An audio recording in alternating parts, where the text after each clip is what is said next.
Santapan Harian Sabtu, 16 April 2022.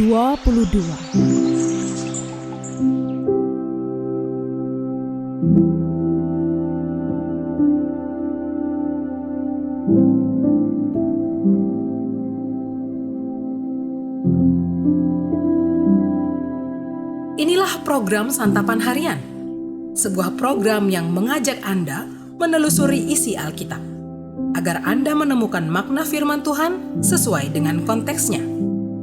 Santapan Harian tertuju bagi Anda yang ingin memiliki kehidupan rohani yang segar, kuat, dan sigap.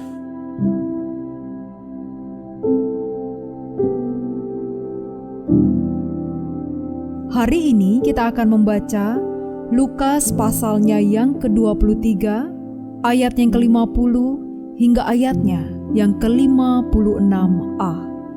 Namun sebelumnya, mari kita berdoa. Kristus yang agung, layakkanlah kami untuk menerima sabda-Mu. Di dalam kasih-Mu, Kristus Yesus, kami memohon. Amin. Lukas 23 ayat 50 sampai 56a. Adalah seorang yang bernama Yusuf.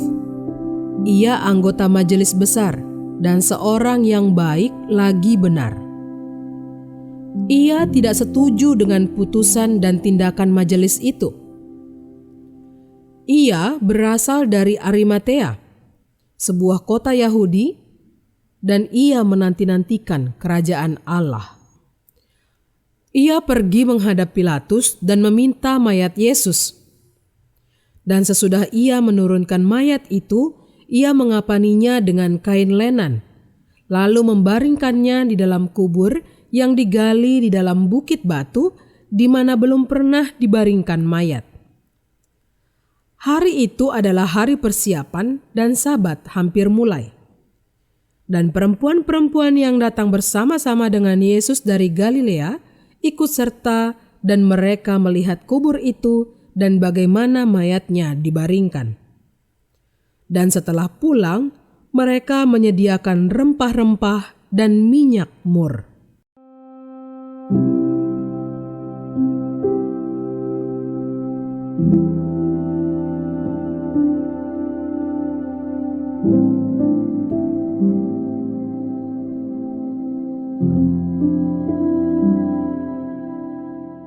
Sahabat Santapan Harian, jadi pahlawan, siapa menolak? Ada banyak aspek dalam kehidupan yang memungkinkan seseorang menjadi pahlawan.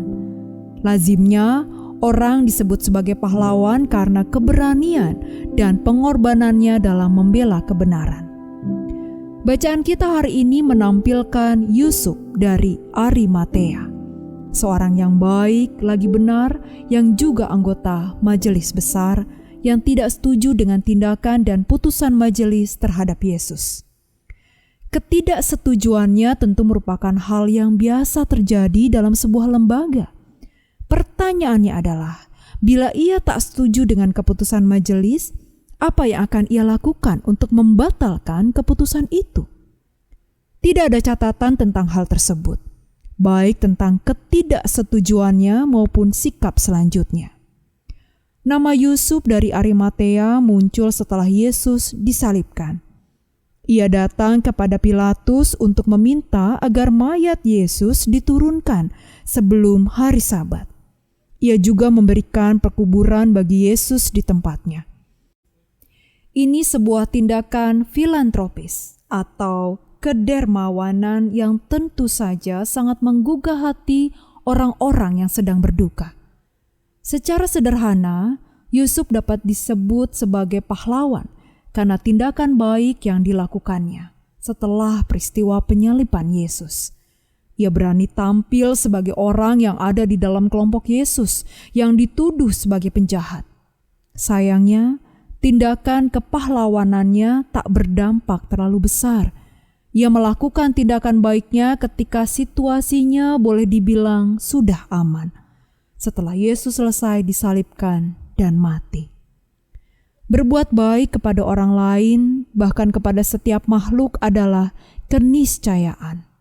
Berbuat baik selalu ada resiko, apalagi bila perbuatan baik itu menyangkut keselamatan nyawa orang lain. Resikonya bisa membuat kita juga kehilangan nyawa. Namun, bila kita menyadari bahwa resiko itu sebanding, maka kita harus bersedia untuk mengambil resiko tersebut. Bukan untuk mendapat pujian ataupun gelar pahlawan, melainkan karena sadar bahwa hal itu adalah panggilan Tuhan yang harus dikerjakan. Mari kita berdoa.